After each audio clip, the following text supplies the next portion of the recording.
ఎన్నికల వేళ వల్లభనేని వంశీకి తన బంధువు భారీ జలక్కిచ్చారని, అన్న రానున్నటువంటి ఎన్నికల్లో మనం ఓడిపోవడం ఖాయం, నేను పార్టీ మారుతున్నాను అంటూ అర్ధరాత్రి వల్లభనేని వంశీ బంధువు కాల్ చేసి వల్లభనేని వంశీకి భారీ షాక్ ఇచ్చారు అంటూ ఒక వార్త సోషల్ మీడియాలో చక్కర్లు కొడుతున్నటువంటి నేపథ్యంలో ఈ అంశం మీద మనతో చర్చించేందుకు ప్రముఖ రాజకీయ విశ్లేషకులు కృష్ణకుమార్ గారు మనతో ఉన్నారు. మేడంతో మాట్లాడు.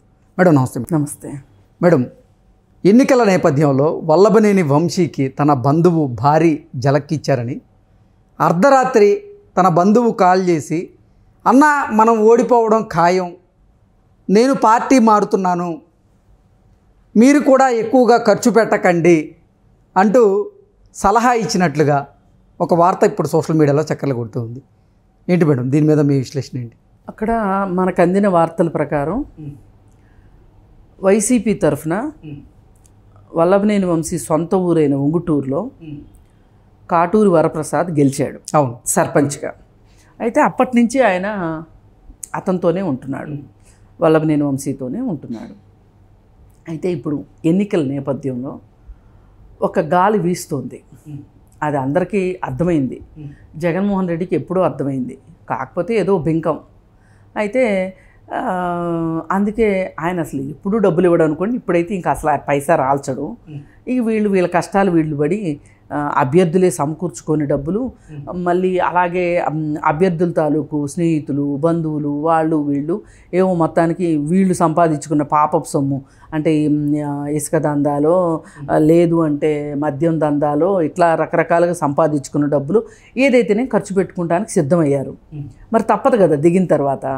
సరే, ఈ పరిస్థితుల్లో కొంచెం వెనక ముందు అవుతుంది, పరిస్థితులు బాగలేదు అని అనుకుంటున్న సందర్భంలో అయిన వాళ్ళు దగ్గర వాళ్ళు జలక్ ఇవ్వటం కష్టంగా ఉంది. అందరికీ చాలామంది ఎదుర్కొంటున్నారు ఈ సమస్య. వల్లభనేని వంశీ ఒక్కడేనే కాదు. కాకపోతే వల్లభనేని వంశీ ఈ వరప్రసాద్ ఇవాళ తెలుగుదేశం కండువా కప్పుకొని సైకిల్ ఎక్కేశాడు. సైకిల్ ఎక్కేసేసినప్పుడు మరి అతను ఒక్కడే ఎక్కుతాడా? అతనికి ఒక అనుచర గణం ఉంటుంది కదా, వాళ్ళందరూ కూడా తెలుగుదేశంలోకి వచ్చిన పరిస్థితి. అసలు మామూలుగానే అక్కడ క్యాండిడేటే కొంచెం వంశీని భయపెట్టే క్యాండిడేట్ కనపడుతున్నాడు, యార్లగడ్డ వెంకట్రావు. సరే, వెంకట్రావుదే కష్టంగా ఉంది అంటే, పైగా ఈ వెంకట్రావుకి మామూలుగా ఏంటంటే పార్టీలో టిక్కెట్లు ఆశించిన ఒక రకం నేతలు ఎంతో కొంత కొంచెం హ్యాండ్ ఇస్తారు. ఓకే, అంటే కొంచెం నాన్ కోఆపరేషన్ చేస్తారు, సహాయ నిరాకరణ చేస్తారు. కానీ ఈ నియోజకవర్గంలో మటుకు సహాయ నిరాకరణ లేవు. ఇంతకుముందు ముద్రబోయిన వెంకటేశ్వరరావు ఎమ్మెల్యేగా చేశారు, ఆయనకు సీట్ రాలా. ఇప్పుడు ఈయనకి ఇచ్చారు, యార్లగడ్డ వెంకట్రావుకి ఇచ్చారు. కానీ ఆయన బాగా సపోర్ట్ చేస్తున్నాడు. అసలు ఇప్పుడు ఇతన్ని తీసుకురావటం వెనకమాల కూడా అతని పాత్ర కూడా ఉంది. ఓకే, ఆ ముద్రపోయిన వెంకటేశ్వరరావు పాత్ర ఉంది. ఇట్లా వీళ్ళు చాలా కలిసికట్టుగా పనిచేస్తున్నారు. ఏమైనా సరే వంశీ నమ్మక ద్రోహం చేశాడు పార్టీకి. ఈ నమ్మక ద్రోహం చేసిన మనిషిని ఏమైనా సరే ఓడించాల్సిందే, బుద్ధి చెప్పాల్సిందే. అక్కడికి వెళ్ళిన తర్వాత ఆ ఇంటి కోతలన్నీ కూశాడు. అక్కడికి వెళ్ళి ఇష్టం వచ్చినట్టు మాట్లాడాడు. ఇప్పుడు నేనేదో ఫ్లోలో మాట్లాడాను, ఏదో ఒక పరిస్థితిలో మాట్లాడాను అని ఇప్పుడు దొంగేడుపులు ఏడుస్తున్నాడు. ఇవి నమ్మకండి ఎవరు అనే ఉద్దేశంతో వీళ్ళందరూ ప్రచారం చేస్తున్నారు. మరి ఈ పరిస్థితుల్లో బాగా కాలం కలిసి వచ్చినట్టు కనిపిస్తుంది ఎవరికి? యార్లగడ్డ వెంకట్రావుకి. మరి ఈ పరిస్థితుల్లో ఈ పరిస్థితులన్నీ ఎలా ఉంటే మరి వెళ్ళిపోయినోడు మామూలుగా ఎందుకు వెళ్ళిపోతాడు?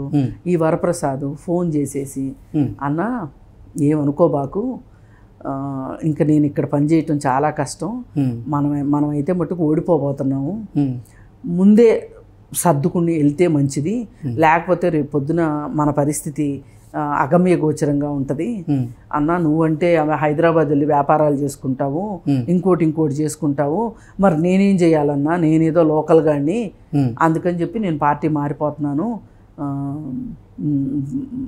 నీ ఇష్టం మరి అని చెప్పి అతను చేతులు ఎత్తేసాడు.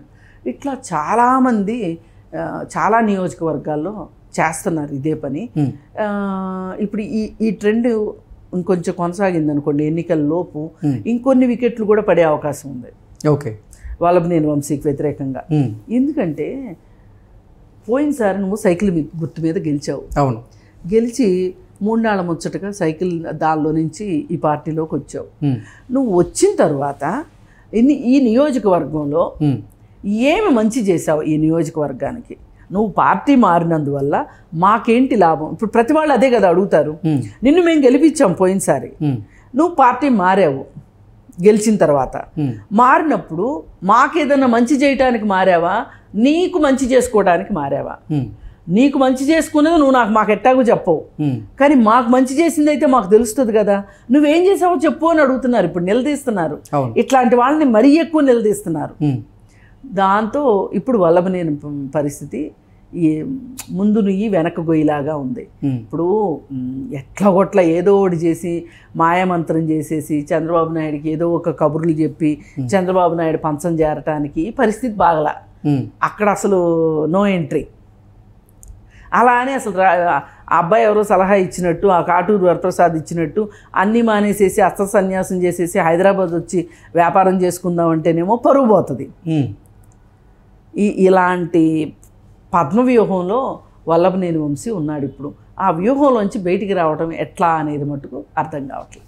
ఓకే, అంటే కాటూరి వరప్రసాద్ గారు సలహా ఇచ్చిన తర్వాత వల్లభనేని వంశీ ఆలోచనలో పడ్డాడని, రూపాయి ఖర్చు చేసేందుకు కూడా వెనకాడుతున్నాడు, ఎలాగో ఓడిపోయే సీటే, అన్ని సర్వేలు కూడా నాకు వ్యతిరేకంగానే ఉన్నాయి, సో నేను ఎందుకు ఖర్చు పెట్టుకొని ఉన్న డబ్బులు కూడా వృధా చేసుకోవడం అంటూ ఆయన ఒక ఆలోచనకు వచ్చేసాడు, ఒక నిర్ణయానికి వచ్చేసాడు అంటూ కొన్ని వార్తలు వస్తూ ఉన్నాయి. అవునండి, ఇప్పుడు తెలివైన వాళ్ళు ఎవరైనా అదే పని చేస్తారు.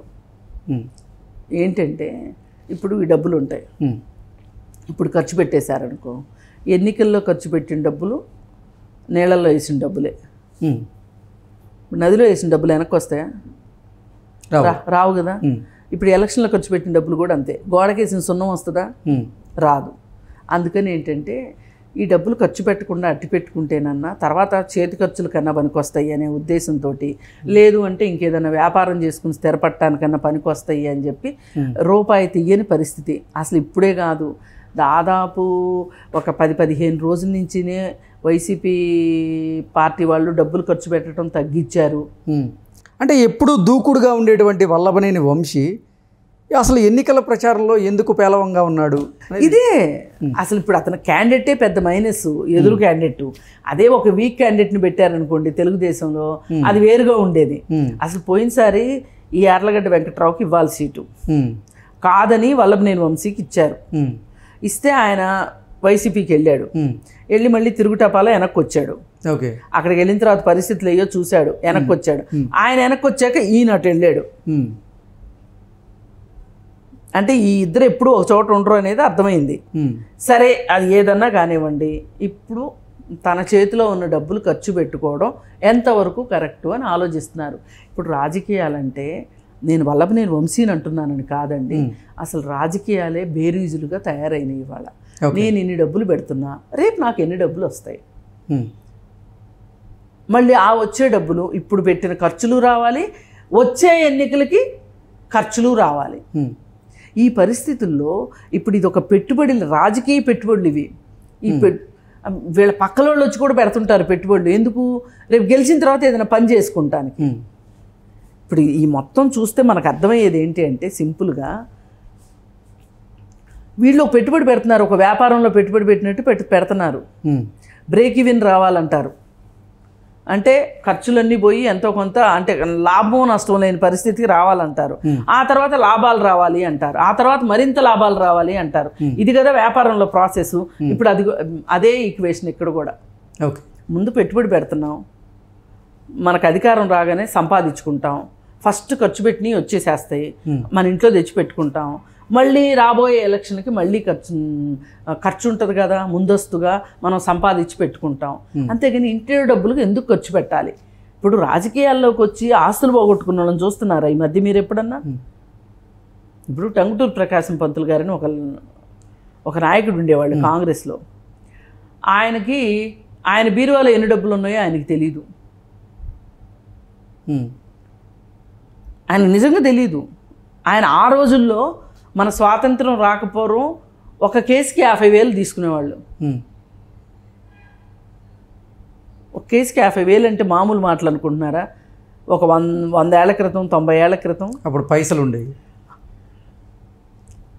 పైసా పైసా పైసా పైసా ఉండేది. ఆయన బీరువా తీస్తే డబ్బులు కట్టలు ఇట్లా కిందకు పడేయంట. అంత డబ్బులు సంపాదించిన వ్యక్తి ఆయన స్వరాజ్యం కోసం స్వరాజ్య అనే పత్రికని స్థాపించి ఆ పత్రికకి డబ్బులు ఖర్చు పెట్టి చివర్లో ఆయన బతకటానికి కూడా కష్టమైన పరిస్థితుల్లో చనిపోయాడు ఆయన.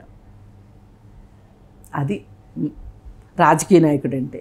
అట్లాంటి వాళ్ళు రాజకీయ నాయకులు అంటే. ఇప్పుడు రాబోయే 10 తరాలకు కూడా సంపాదించుకుంటున్నారు అంటే ఏమన్నా అర్థం ఉందా? ఒక ఎలక్షన్ కోసం కాదు, ఒక తరం కోసం కాదు, రాబోయే ఎలక్షన్స్ కోసం, రాబోయే తరాల కోసం డబ్బులు సంపాదిస్తున్నారు వీళ్ళు. మరి ఇట్లాంటప్పుడు ఓడిపోతామని తెలిసి డబ్బులు ఎందుకు ఖర్చు పెడతారు చెప్పండి? వల్లభనేని వంశీ ఏమన్నా పిచ్చివాడా? ఓడిపోతామని తెలిసి ఖర్చు పెట్టడానికి అదేంటి పరిస్థితి. అందుకని ఇలాంటి వల్లభనేని వంశీలు ఆంధ్రప్రదేశ్లో చాలామంది వైసీపీ పార్టీలో ఉన్నారు. వాళ్ళందరూ కూడా ఇదే జాగ్రత్త పడుతున్నారు అని తెలిసింది. ఓకే, వాళ్ళలో కొడాలి నాని కూడా ఉన్నా ఆశ్చర్యపోవక్కర్లా. Okay okay madam, thank you so much. Okay.